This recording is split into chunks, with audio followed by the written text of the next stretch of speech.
workshop with Immigrant Food DC. Learn about sangria. Get Hello. Hello. How's it going? Good. How are you? So good. I'm so excited for this workshop. We are you are guys too. in Arsenal right now? Yes, we're going to take off our masks so that everyone can hear us. Okay. Good social distancing behavior. Appreciate You're that. trying. We are trying. Can you see us all right? Yeah, you can see all three of you. Okay, perfect. Looks great. Awesome. Well, I'm so happy that you are here. Just a little bit of an explanation of what's going on for those who are joining us. This is part of our summer drink series. So we are exploring, deepening our relationship with the Shabbat ritual of Kiddush, which is a blessing over wine, by exploring different fun drinks this week. The sweetest way I think you could possibly drink wine, which is sangria. And we are so blessed to be joined by Immigrant Food, which is an amazing restaurant here in DC. I'm local in DC. I'm One Table's DMV field manager. And so I'm just so glad that you guys are here. Would you like to introduce yourselves? Would you like me to introduce you? It's up to you. I'm happy to introduce us very quickly. Great. Yeah? Great. So hi everyone. I am Taya Ivanovich. I'm the Director of Communications and Outreach here at Immigrant Food. And to echo Andy, we're just so excited to be here. We've partnered with One Table before on a DIY arepa night, which was really fun and exciting. It was so delicious. And so we're very excited for the sangria, which I think is probably my favorite drink. So I am very, very happy and honored to be joined by two amazing friends and colleagues. So I have right here, Ruben Garcia. Ruben, thank you so much for joining us. You are an award-winning chef, entrepreneur. You have spent a lot of time with the food group, with Jose Andres, spending from everything, right? You rose up the ranks. You were at the end the creativity director, really second in command. I came to stay 1 year, and we're 16 years later. Amazing. So Ruben is he's a Spanish native, so he's going to tell us a lot about the history of sangria and a lot about all the folklore and how important it is in Spanish culture. And then I have Mile Montezuma, who is our kitchen head. Mile is our amazing kitchen head. She's from Venezuela. She led the amazing arepa night, and we're so happy to have you here. Thank you. So thank you so much that you're all here. And I just wanted to share that Immigrant Food is like an amazing restaurant. Their food is really good. Anyone who is here for the cook-off look at it, I can attest. Even when you make it yourself, their food is good. So that's pretty impressive. But you're not just like any old restaurant. You regularly partner with NGOs, and you're really inspired by culinary and cultural traditions of immigrants, right? Absolutely. So we, what we like to call, we're a cause casual restaurant. So we're a fast casual restaurant because you can come grab lunch and the salad and the bowl. But we're also a cause casual. So the cause of supporting immigrants and advocating on behalf of immigrants is embedded right into the business model of this restaurant. So the restaurant wouldn't be here without the cause of immigrants. We partner with 5 local immigrant service NGOs, 5 amazing NGOs, which we help in 2 ways, basically. One is pre-COVID, we would donate parts of our space to them that they could use. Actually, the space where we are right now, they could use for training, like volunteer training, English lessons, citizenship classes, whatever they needed. And then second is you as a customer can also engage with them directly. So we offer an engagement menu, what we call, which is now turned virtual during COVID, where you can donate, you can sign up to volunteer, you can sign petitions or whatever else is going on. And then we are also during COVID, we started really going in overdrive of these type of fun events like what we're doing right now, but also events on immigration. So we also partner on important events. For example, we had an event on DACA and the Supreme Court right before that big decision was announced in June. And so we have lots of programming as well. Wow, so much. You guys, like One Table, constantly busy, constantly innovating. Absolutely. I love it. We have a great team. And today we're focusing on sangria. And we're focusing on the history of sangria, how to make sangria, and really making it your own. One Table is all about empowering people to have their own experiences. So whether you are watching this live or you're watching it later on Thursday or anytime on Friday in preparation for Friday Night Magic for Shabbat, We are going to be, folks at BC have gotten like a kit that you can cook along with, but we know folks are tuning in from all over. Please put in the chat where you're tuning in from. I want to shout you out. And so we're going to be making sure to clarify if you don't have the kit, which most people won't, how to follow along, the amounts, all of that stuff, so you will 100% be on board. Sounds great. Okay, how far away are you from the kitchen right now? We are on the upstairs space, so the kitchen is right below us.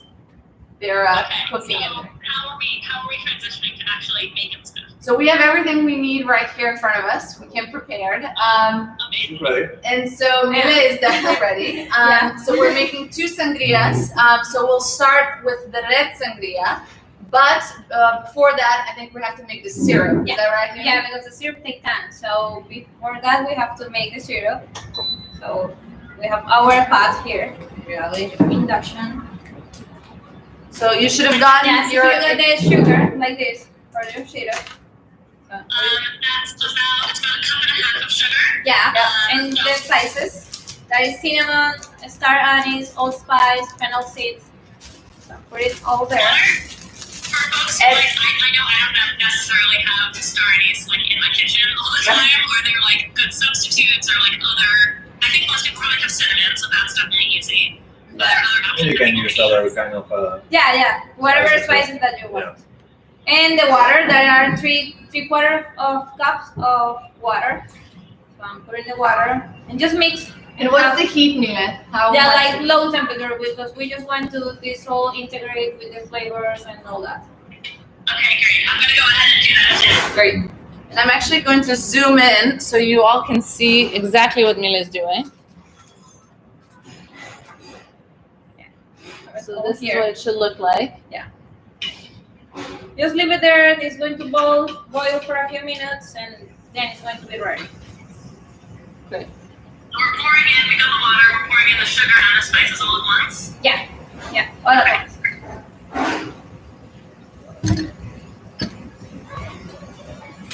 And I assume you don't want a big clump of sugar just sitting there, right? We're mixing it up and stuff. Are we mixing it? Yeah, you have to mix it. Just mix it and leave it there. It's going to boil for a few minutes, and then it's going to be ready. Low temperature. Low temperature? Yeah. Great. And so while that's going on, I think we can start with the red sangria, right? Yeah. Great. So, Mila, why don't you walk us through what we do? Okay. We have our wine that you received in a pouch. So this is what kind of red wine would you recommend? And then jump into it. Well, so, you know, in Spain, the uva tinta, what they call it in Spain, which is Tempranillo, it's the most popular and the most grown grape ever in Spain, and basically it's mostly based in Rioja. Okay, obviously there's other kinds of, but traditionally, because that was the easiest grape to grow, the more friendly to grow in Spain, you know, so that's why, you know, you can find so many wines around, you know, Spain with that wine, with Tempranillo. Right. Yeah. And Annie, what wine are you using? What kind of red wine? Yes. This red wine. which This is red wine, that's awesome. Wow. Honestly, I buy all of my wine at Aldi, so I am not the right person to ask about fancy wine. But that's fine. The point of sorry? I was gonna say it's gonna be a test to see if your recipe is so good that it can make your Aldi wine taste really good. But we were chatting before, and I think the whole point of sangria is to use kind of bad wine, quote unquote, right? You're not supposed to use the fanciest wine. you know? Obviously, you don't want to add sugar to a $40, $60 bottle, or, you know. I So guess that's true. that's common sense, you know. Yeah. What we need to keep in mind of sangria, no, that sangria is really popular in Spain. We make it popular in Spain, but and we call it sangria. But before sangria, there's something else, you know, happening in the entire Mediterranean. You know, Greeks and Roman, they brought, you know, the wine, the grapes to the whole Mediterranean, and they have, you know, a wine before. It wasn't what we know today. You know, it wasn't a refined and delicious product as we know today. You know, it was something really rough. It was just basically something alcoholic that you drink to find the gods, if you will. You know, Great. and in some occasions, they mix it with the sugar and spices, and that's the beginning of the sangria, no?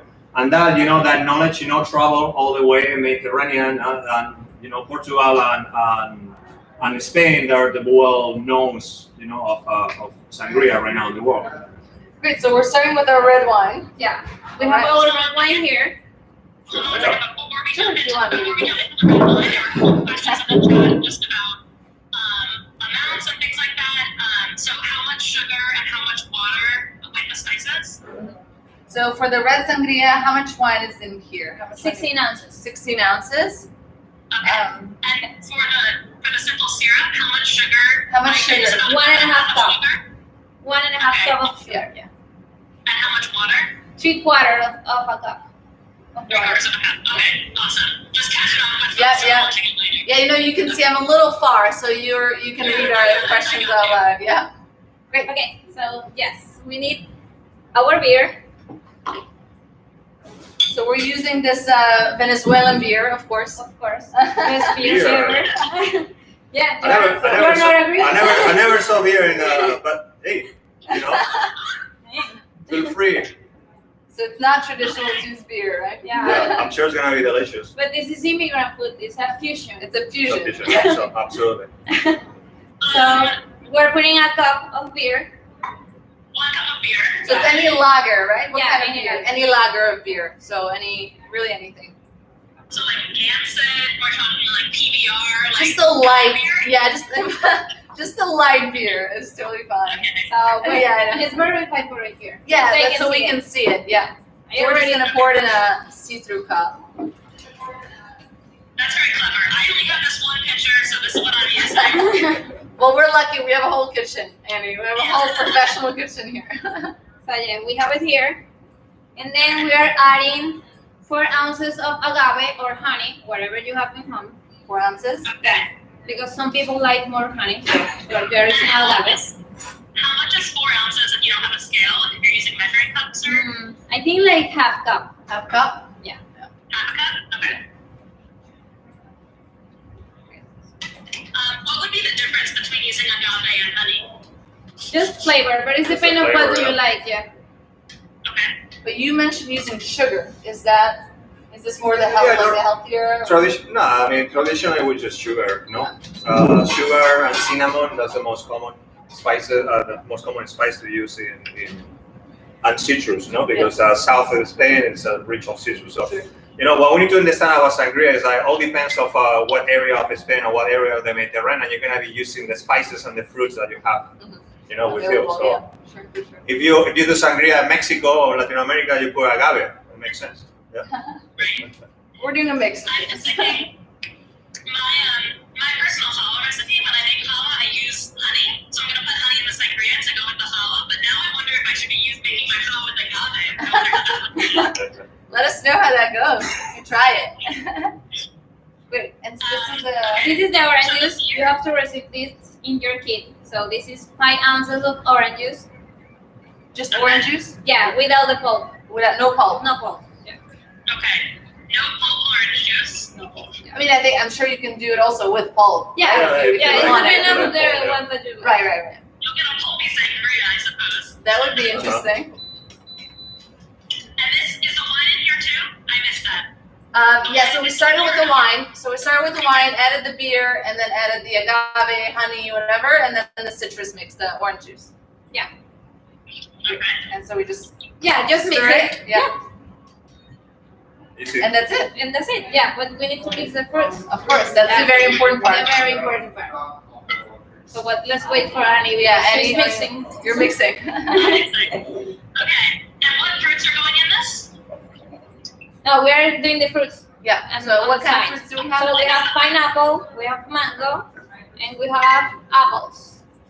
Okay. Apples, pineapple, and mango. Yeah. And if I just have tropical blend frozen fruits from all Awesome. Awesome. Available all year round. Yeah. Should I do tropical or berry for this one? It depends. How do you feel today? Berry or tropical? I like both. I'll do tropical. Okay. Is that traditional kind of for a recipe? Fruit, yeah, absolutely. Yeah, but Always these fruit, types yeah. of mango. Apple, Normally because we drink, normally you drink sangria in summer because it's really hot. You have peaches.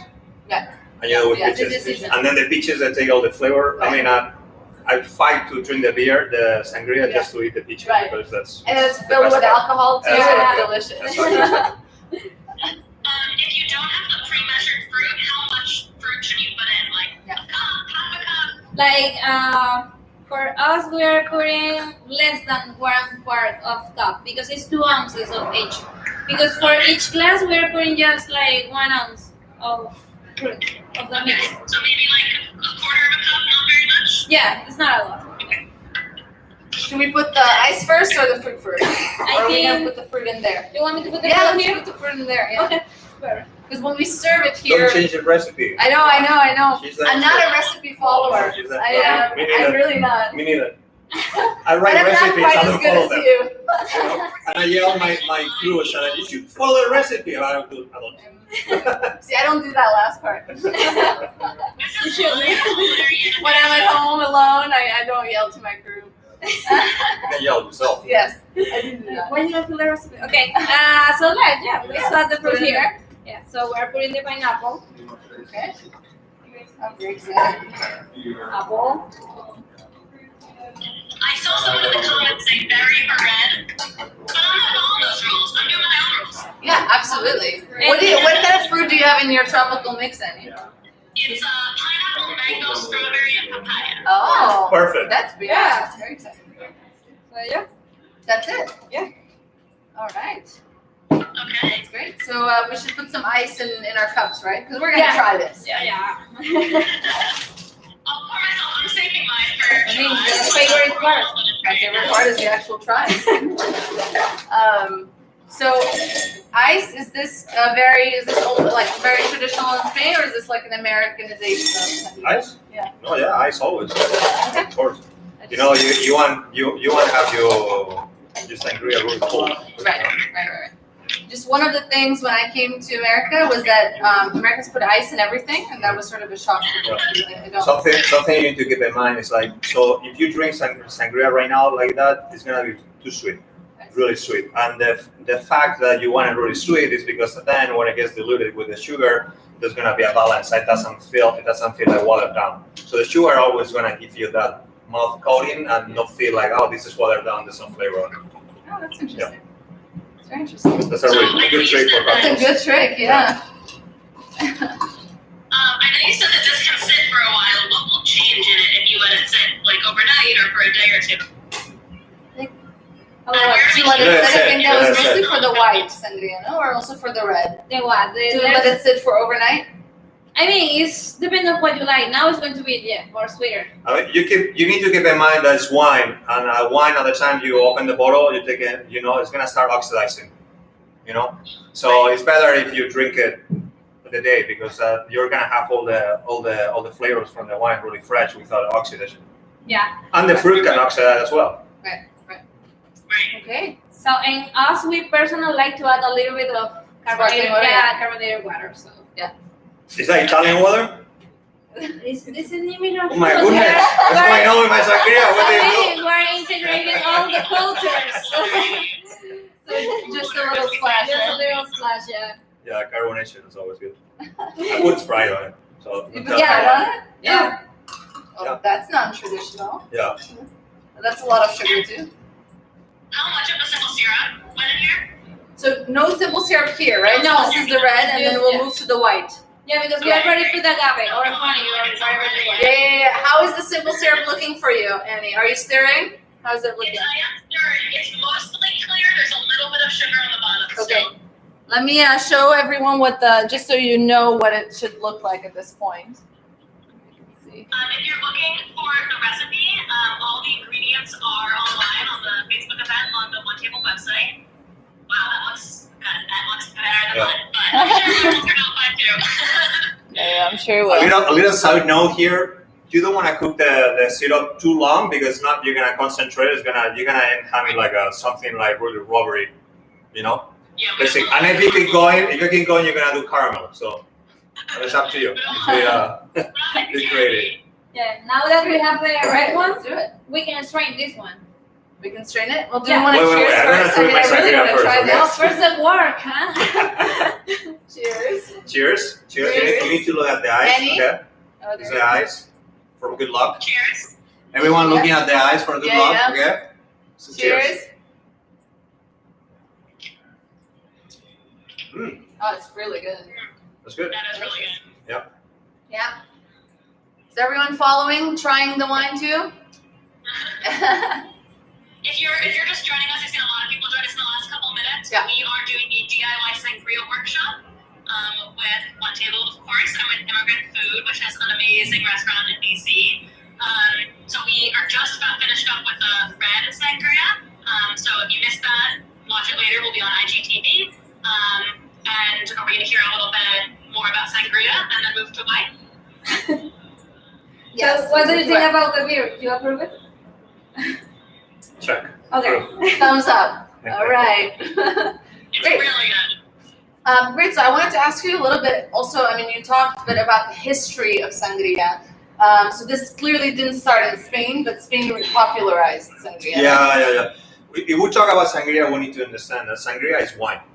No, so to understand sangria, we need to know where the wine is coming from. Right. No, so the early dates of that we know that production of wine, it was 3,000 years before Christ.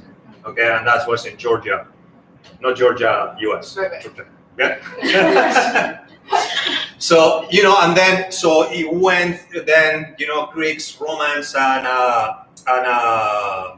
they took it to the peninsula of Spain. Obviously, Rome, the Greek Empire of Rome. So they took it. They showed us how to grow the grapes, and it stays in Spain. So what we're saying before, we need to understand that wine it wasn't as refined as it is today. So wine it was something that was just a grape wine fermented, that it was an alcoholic drinking that it helped you to communicate with the gods. And so at the same time, we need to keep in mind that in different parts of in the world, but especially we're talking about Europe right now. Water it was a big problem, because if you don't have running water, in a river, or you live in the sea, so the water, when it doesn't move, it creates bacteria.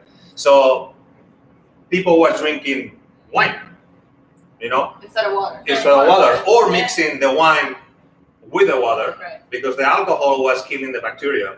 Okay. Okay, and then because you were People are drinking actually been drinking water. exactly, Yeah. so then because you add water Or and fun too. you lose all the flavor, so they start adding sugar, and depends of depends on where you live in Europe. You just use the spices that you have, no? So you asked before, I don't have star anise. It's okay, we don't grow star anise in Spain. We haven't used it. Maybe there's using right now someone star anise. That's okay, But normally the tradition is that you use sugar and you use cinnamon. That's all. Okay. Sugar, cinnamon, and then whatever else you got in your kitchen. Exactly. And then the fruits, So it depends on where you are. We're talking, summer, so you have stone fruit, so you use stone fruit, and that's why the most of the traditional recipes that you see from Spain, they're stone fruits on, But it's like so everything started, in the Roman and Greek Empire, and that was basically, it was kind of similar to the mulled wine that we know in Europe. So kind of everything have a relationship, Sure, of course. Yeah, like every food, right? All food Exactly. has a relationship and Exactly. fuses as time goes on. Exactly. So just for people that are joining, so this is Ruben Garcia. We're very happy to have him as our guest tonight. He was he's a star chef. I'm a sangria expert. You're a sangria expert. One of many things. One of many things. Just for today. And so Ruben, how did sangria become popular in the U.S.? When did it come here? When did it get here? So that was that's a good story. That was in 1964, the World Trade in New York. Spain came. So specific. Yeah. Okay. Spain came. Is there a date? Can we celebrate the day? Oh, yeah. Wow, we that's a can good look one. at that. Yeah, Yeah. that's a good one. Yeah, we can do that. So 1964, World Trade in New York. So they buy Spain and they come, and obviously with all the Spanish tradition. No, one of them it was obviously paella and the sangria. That's why why around the world, always is the relation. Oh, you're thinking about Spain, you use the sangria and the Sure. and the paella, yeah. So that was the first introduction of sangria to the U.S. and to the world, actually, because everyone was visiting, and Right. you know, Right. yeah. So it's pretty recent. I mean, it's very recent Yes. that Yeah. it's moved to the U.S. That's very interesting. And you also mentioned before that sangria in Spain is sort of connected with freedom as well. Okay. So tell us a little bit more about that. This is a fun story. So, at the end of the 70s, so that was when Francisco Franco, the dictator of Spain, 40 years, almost 40 years of dictatorship of Spain, finally he died. Mother Fletcher. Okay? Little history lesson here.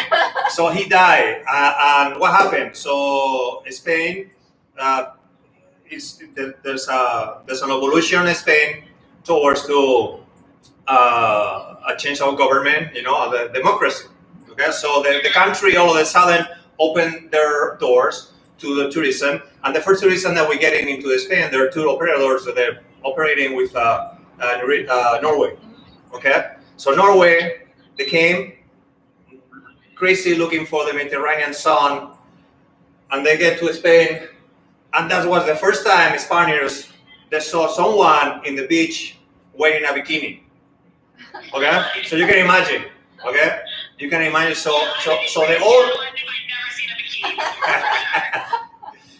so the old generation, obviously, they didn't understand that. But the new generation, the younger generation, they took that as an interpretation of freedom and a sexual revolution.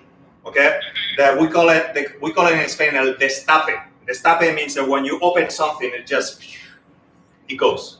Okay, so the young generation is the world is bigger than Spain. There's things that are happening outside of Spain that we don't know. Let's welcome them. Let's bring them here. Okay, let's learn from them. At the same time, so we need to feed them. They were like big groups, and the best way to feed a big group always, where is it? Paella. You cook a paella, you can feed like a 4, 5, 20, or 300, depends on the size of the paella. And obviously that was with wine and with the sangria, so it makes sense, no? So all of these tourism that was visiting Spain for all these years, at the end of the 70s, the memories and the experience that they bring it back to their countries, it was sangria and paella. So that's why it's so popular. The sangria. That we know that sangria is from Spain. Right. So it's just the perfect timing. And we took pride of that. Yeah, you used the opportunity. Yeah. That's great. Well, Annie, what do you think? Should we move on to the white sangria now that it's been enough time? Yeah. Okay. Yeah, I wanted to share just like a little piece about what we're doing for folks who tuned in, and also I just love that idea of sangria, saying it right, being about freedom and openness, because we talk a lot about at one table about how Shabbat can be whatever you need it to be every moment, but especially a moment for release, for relaxation, for reflection, for like opening yourself up to the possibilities of the way that the world could be, ideally better than the way that the world is right now. And I often think about wine being with the Jewish intention of wine being joy and elevation, and I love mixing it in with the Spanish intention of like freedom and celebration and openness. I think that's just such a beautiful combination of values, and I'm so touched. So if you're just tuning in, welcome to One Table Live and Immigrant Food Live. We're doing a DIY sangria workshop. So we just finished the red wines. They were really, really good. If you missed that, you can tune in later, and we're about to start on the white wine. So at the very beginning of the workshop, we need some simple syrup with spices and sugar and water. And ours is just about finished. Mine is looking great. I just turned the heat off on the stove so it wouldn't boil. And I think we're just about ready to get started. How we doing? We're doing great on time. I just wanted to share that you might notice if you're coming from the One Table side, I had a couple of questions about why we're doing this on a Thursday and on a Friday, which is normally when we do things at One Table. So you might notice that the One Table live schedule is a little bit lighter this week. And the intention behind that is that we do Shabbat all time we're thinking about Shabbat, and so we wanted to take a little Shabbat to ourselves. But no worries, there will still be ritual happening on One Table's Instagram Live tomorrow. Our rabbinic intern Erin Levin is going to be doing some amazing ritual as always, so do not worry. And of course, we're always here for you via email and all that good stuff.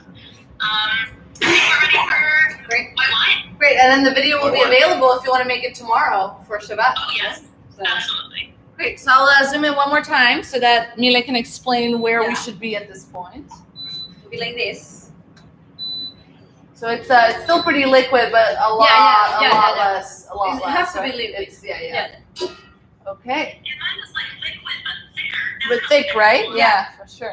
So we're draining it, right? So we get the spices stay strained.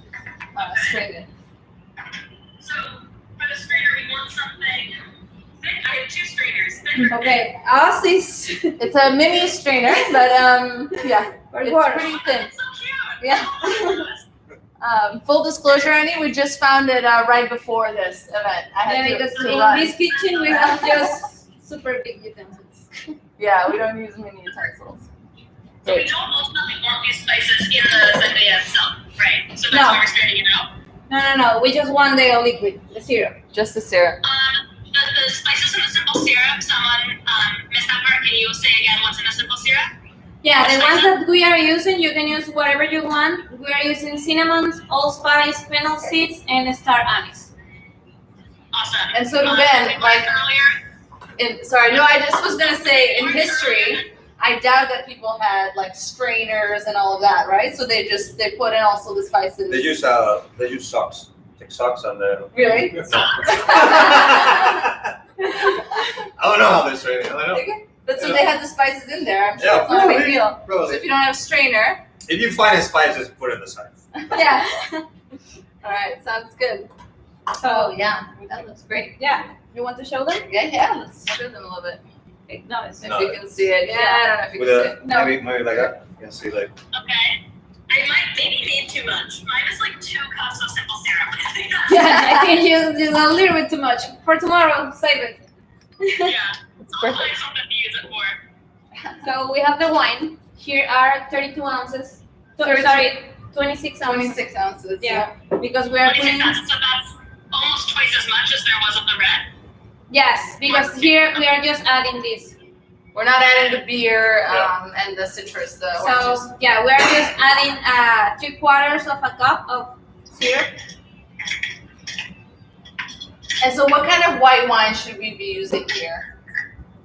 definitely something really fresh and crisp. You know, you want acidity. Right. You know, you want a wine that brings you some acidity because you're gonna be adding sugar, so it's balanced. Yeah. Right. So again, nothing too fancy, right? Yeah. You can do with cava as well. Right, With do cava is some really fun. good. Yeah, with prosecco. You know, Okay, you can do with right. prosecco. It's really good. Interesting. But Prosecco is not from Spain. I say cava or prosecco. I We can mean, be flexible. I'm trying to be international here in the Okay, table, okay, yeah. you know. I mean, you up here. Okay, so we have different fruits again. Yeah, we have And mango. Oh, no, don't worry. You can help me. No. I'm I'll help gonna you. be helping with the drinking. That's really I'll where help I you. feel like Yeah, I Why I are we know, doing- it's favorite word. We're integrating this here, but we have mango, we have peach, that you was talking about peach, and pomegranate. Pomegranate. So is there a reason why we had 3 yellow fruits in the red, and now we're sort of doing yellow and red? Like, It's more for the color part. okay, there's no real reason Yeah, for it. Okay. no reason. Again, whatever you have at home. So. Yeah. Annie, what are you using? The same mix? Or are you just switching it up? Should I use my berries this time, or should I use my tropical mix? Yeah, mix it. Use the Still different. berries. Use the Yeah, berries. it's going to be Yeah. colorful. And how much should go in here? Half a cup or a quarter of a cup of the fruit? Again, 1/4 of a cup. 1/4 of a cup? Yeah. All right. Oh my god. That looks great. Yeah. But when you. Yeah, great. Thank you. Oh, that looks delicious. Okay. You ready, Annie? Okay, I'm ready. My strawberry wouldn't go in. Okay. All right, so same thing. We're just gonna add some ice. Oh wait, I missed the simple syrup. How much simple syrup are we putting in? 3/4 of a cup. 3/4 of a cup. Yeah. Okay. Do you know why they call it? Why they call it sangria? No. Why? Sangria means blood. So it looks like blood color. You know, Oh wow. sangria. What does that mean for white sangria? Yeah. Wangria. But it's not a word. White you use. sangria. White sangria. Hey, there's you know, there's people who have a blue blood, no? Yeah. No? Royal. So royalty White blue blood is a sangria. white sangria. Biologically accurate. So, do you want, Joshua? I No, definitely. she's working. I She think I cannot. should try. No, Right? I she mean, cannot drink. She's working. I get inspired. Right? Is it Hemingway who said you should be writing drunk and then editing when you're sober? So now this. Oh, really? Yeah. I don't think it works the same with the kitchen. Drunk drinks sober. I think you can apply it everywhere. Yeah, I don't think so. For the white wine. That's it, right? For the Yeah. white one? For the white one is easy. So I think it's just the syrup part that takes Yeah. a little bit of time. Right, Okay. yeah. And then do we add a little bit of sparkling water? Yes. A little. And if you A like little splash? a stronger sangria, you can put, I don't know what the chef is going to say, but you can put rum. You put some white rum in there. Is that okay? Yeah. Actually, sometimes the red sangria you add brandy. Yeah. Okay. Brandy. It makes sense, no? Because where you have production of wine, you have production of brandy because brandy is made from wine. Yeah. Okay. Got it. Great. All right. Are we ready to taste this one? Yeah. Cheers. Cheers. I made one of Cheers. Yeah. That's I why. was looking in the eyes over there. Cheers, Annie. Cheers. Mm. Oh wow, that tastes That's very really good. classy. I'm gonna say. Right? It is the royal, the blue blood white sangria. Yeah. I'm gonna make that connection now. Which one's your favorite, Annie? What do you prefer, red or white? Oh, I think I liked the red better, Yeah. but the spices in the white are so good. I wish I could have like the complex spices of the white and the flavor of the red. Well, next time you can change the agave for syrup. That's right. That's true. All right. There's one thing we learned. It's sort of really you can change the recipe whatever you have at home, right? Yeah, absolutely. Sangria is all about freedom, right? Just be like Exactly. free. Use whatever's in your kitchen. That's right. That's I great. love it. That's great. So, Annie, have you made sangria before, or is this your first time? I've never made sangria before. This was my first time. It was not that hard. So I'm definitely going to be doing it in the future. Now I know what to do with all of my crappy Aldi wine, so thank you for that. That's great. And can you use like older? Does it have to be a new fresh wine that you open, or can you use a bottle that's been sitting out for a couple of days? Yeah. You can really. Because the wine's good. That's still good. Yeah. Absolutely. That's great. That's great, Annie. I love your outfit. I was Thank you. I actually forgot I have a chef's jacket, not because I know how to cook, but because they gave one to me. And I wanted to wear it. I totally forgot. She is my sous chef. Oh, Sometimes. absolutely. We're lucky that I'm not. We're really lucky. We try. So what do you normally drink sangria with? I mean, other than just sitting around drinking it, talking, chatting, pretending like you're in Spain. So I think there's a very interesting history about eating food, tapas, with your sangria, right? Yeah. Well, I mean, there's a lot of different stories about Sure. tapas, no? Sure, So sure. tapas. One of the stories, I think it's Felipe the Tenth. King of Spain. Yeah, Felipe the Tenth, We're King of really doing Spain. some history here. Yeah, he have a weird sickness. Okay, so follow me. His sickness it was that he couldn't drink a lot of wine, so he had to drink the wine sip by sip the whole day. So here's like, I will get sick too, you know. Oh, that is what you have. Ah. So that's what you Now have to I say. know. You got Felipe the Tenth sickness. Okay, you understand that. So basically, I don't know exactly what sickness he had, but he couldn't have like a big eating, so he had to eat like different times in the day. So he got drinking wine constantly and eating in a little portions every time that he was eating. So that's one of the theories that say why the tapas. So then he required to the kingdom to do exactly the same because every time he was going to some bars or yeah, you know what? so you know. A what? You don't want to be left out. Yeah, of course. I mean, all the theory is, there's another king, Felipe. All of them are Felipe. I'm so confused. I know. All of them, even the king of Spain today is a Felipe. So I don't know what's going on there. I think they all live in a how you call this in a park. Tribal? No, I don't know. I don't know. It's weird. The fact is, like,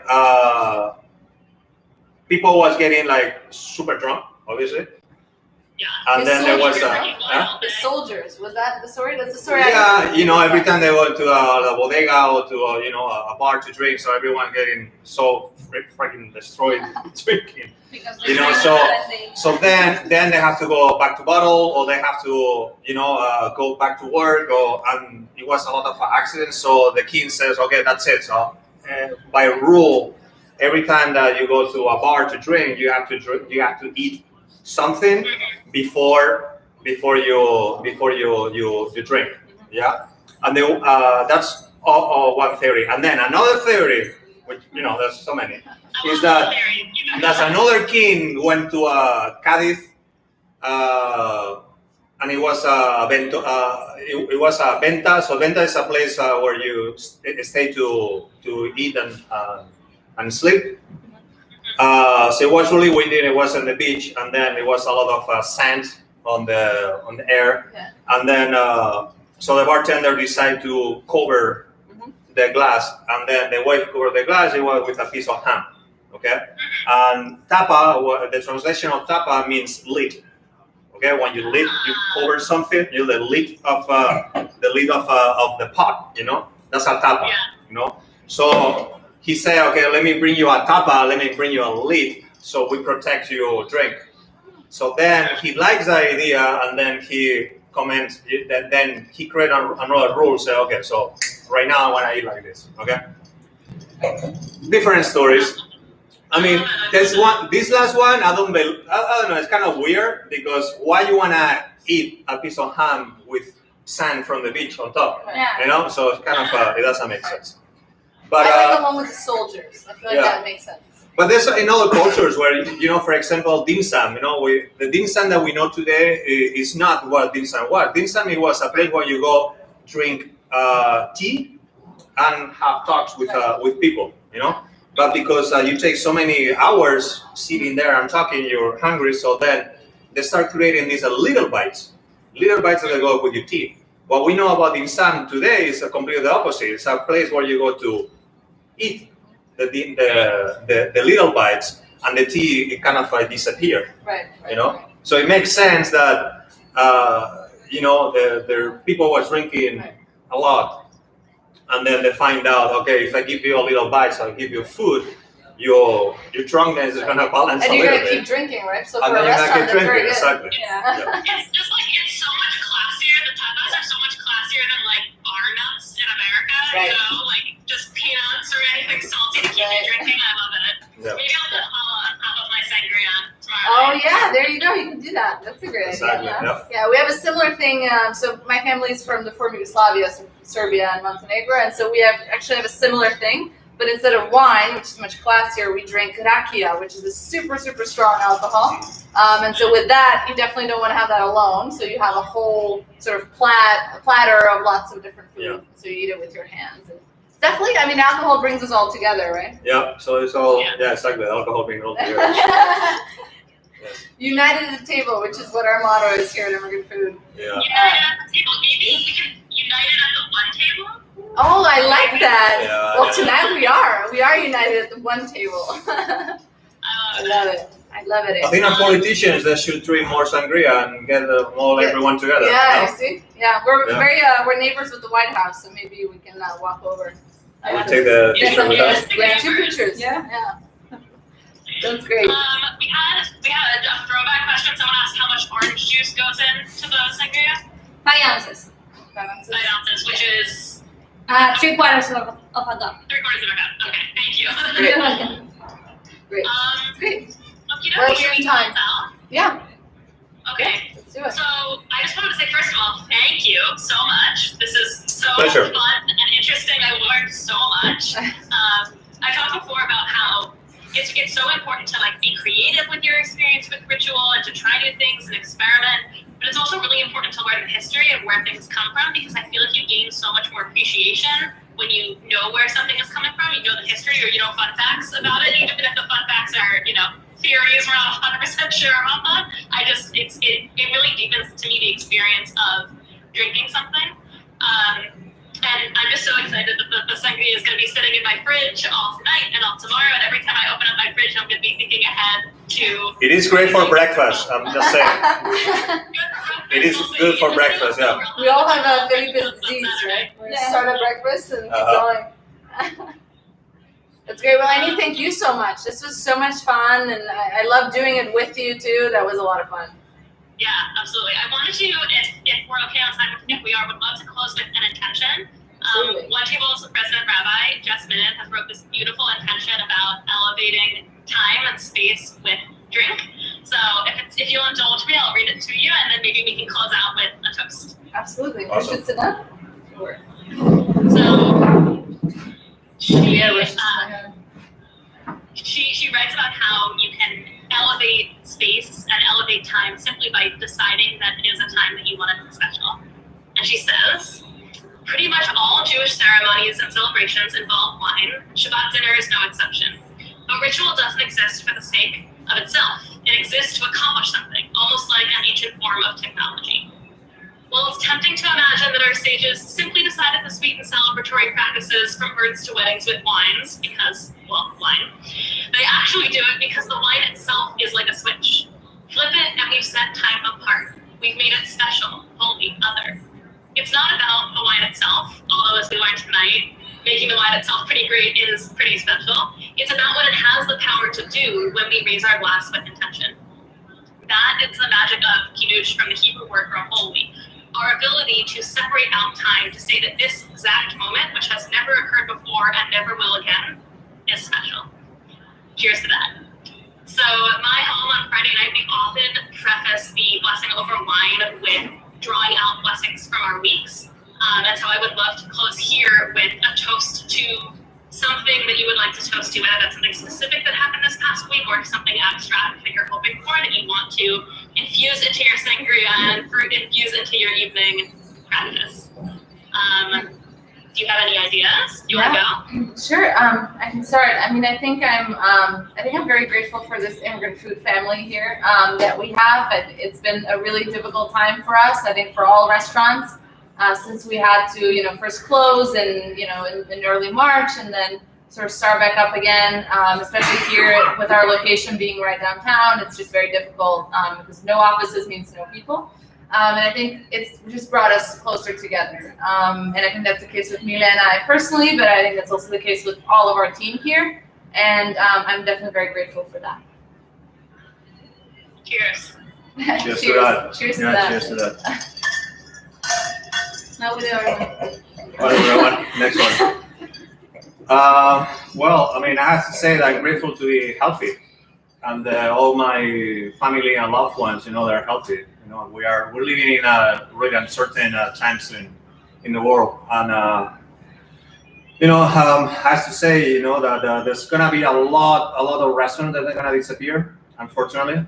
But as you said, in these uncertain times, what I've been seeing is like the restaurant community is being more and more engaged and more together than ever before.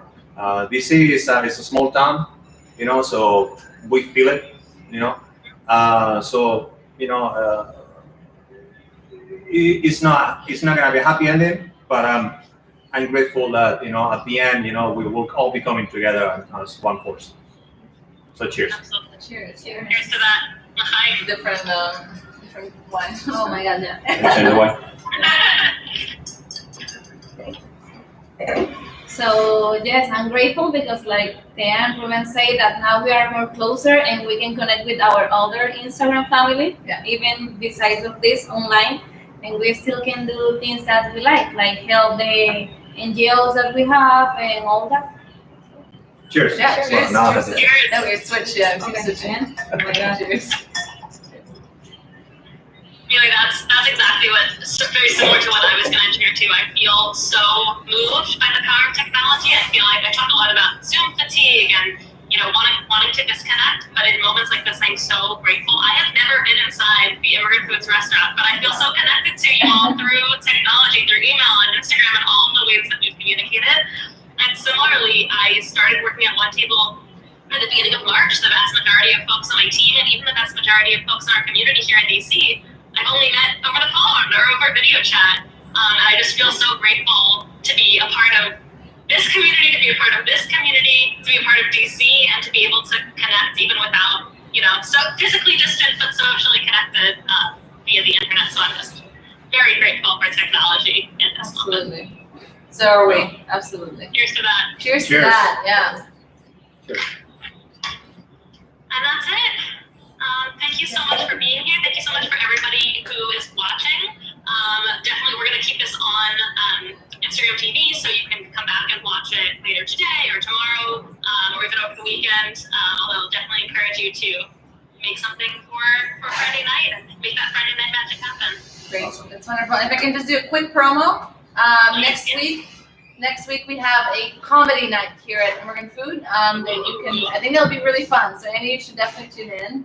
I hope all of you will too. So it's actually going to be on our patio outside, socially distanced. So we're taking over the entire sidewalk. We have 4 amazing local immigrant comedians. And that's also going to be streamed on Instagram. So if you want to follow along and make sure that you have it on your calendar, go to immigrantfood.com, sign up for a newsletter, or follow us on Instagram. Amazing. And what day is that? It's going to be on Friday, next Friday, at 6:30 p.m. Okay, so some free Shabbat. Exactly. I love it. And whether you're watching this on Thursday or on Friday or later, this Friday at 9 p.m. Eastern, which is 6 p.m. Pacific, One Table's rabbinic intern Erin Webben is going to be doing some amazing ritual as always. So I think you tune into that as well. Absolutely. Happy Thursday. Happy Shabbat Thursday. Thursday. Shalom. Thank you. Bye. Tune into that. All right. Muy bien, chicos. That was great. That was fun and interesting. You almost run out of battery. I was looking at it. I know.